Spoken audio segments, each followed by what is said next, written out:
Hello বন্ধুরা। আচ্ছা, তোমরা কি খেয়াল করেছো বর্তমান যুগটা হচ্ছে পারফেকশনের যুগ। অর্থাৎ প্রত্যেকে চায় নিজে পারফেক্ট হতে এবং নিজের আশপাশটাকে পারফেক্ট করে নিতে। আচ্ছা, তোমরা কি জানো একটা সংখ্যা পারফেক্ট হতে পারে? চলো দেখে নিই একটা সংখ্যাকে কখন আমরা পারফেক্ট বা নিখুঁত বলবো। ডেফিনেশনটা দেখে নাও। পারফেক্ট নাম্বার বা বাংলায় বলবো নিখুঁত সংখ্যা। একটা সংখ্যাকে কখন নিখুঁত সংখ্যা বলবো বা পারফেক্ট সংখ্যা বলবো? না, কোনো সংখ্যার প্রকৃত ধনাত্মক উৎপাদকের সমষ্টি। কোনো একটা সংখ্যার প্রকৃত ধনাত্মক উৎপাদকের সমষ্টি যদি সেই সংখ্যার সঙ্গে সমান হয়ে যায় তখনই সেটাকে বলা হবে পারফেক্ট সংখ্যা। একটা উদাহরণ নিয়ে দেখাই। ধরো 6 এর উৎপাদক। 6 এর উৎপাদক মানে কি? না, 6 কে কোন কোন সংখ্যাতে ভাগ করা যায়? 1 6 6 হয় আর 2 3 6 হয়। তাহলে 6 এর উৎপাদক কে হলো 1 2 3 6। কিন্তু ডেফিনেশনে বলেছে কোন সংখ্যার প্রকৃত ধনাত্মক উৎপাদক। প্রকৃত উৎপাদক মানে হচ্ছে সে নিজের সংখ্যাটা যেটা সেটা বাদ দিয়ে দেবো।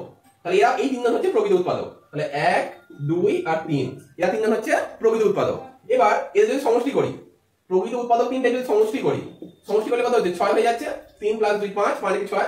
তাহলে প্রকৃত উৎপাদকের সমষ্টিটা সেই আগে যে সংখ্যাটা নেওয়া হয়েছিল তার সঙ্গে সমান হয়ে যাচ্ছে। যদি এমন হয় যে কোনো একটা সংখ্যার প্রকৃত ধনাত্মক উৎপাদকের সমষ্টি যদি সেই সংখ্যাটা আবার ফিরে আসে তখন তাকে বলা হবে পারফেক্ট সংখ্যা বা নিখুঁত সংখ্যা। ঠিক আছে, এবার দেখে নিই যে 8 এর ক্ষেত্রে হয় কিনা। 8 এর ক্ষেত্রে প্রকৃত উৎপাদক কোনগুলো হবে?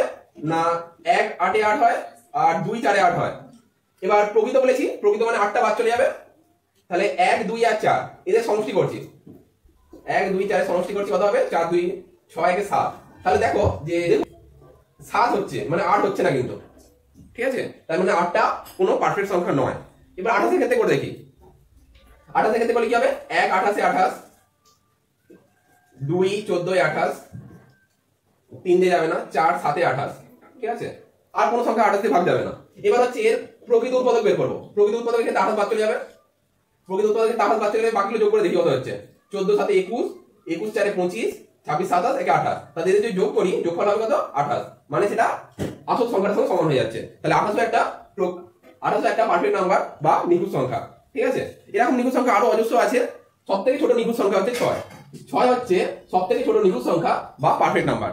আশা করি তোমাদের ভিডিওটা ভালো লেগেছে। যদি ভিডিওটা ভালো লাগে চ্যানেলটা অবশ্যই সাবস্ক্রাইব করে দিও। আর কেউ যদি ভিডিওটা ফেসবুক থেকে দেখে থাকো তাহলে অবশ্যই ফলো করে দিও এবং ভিডিও পেতে।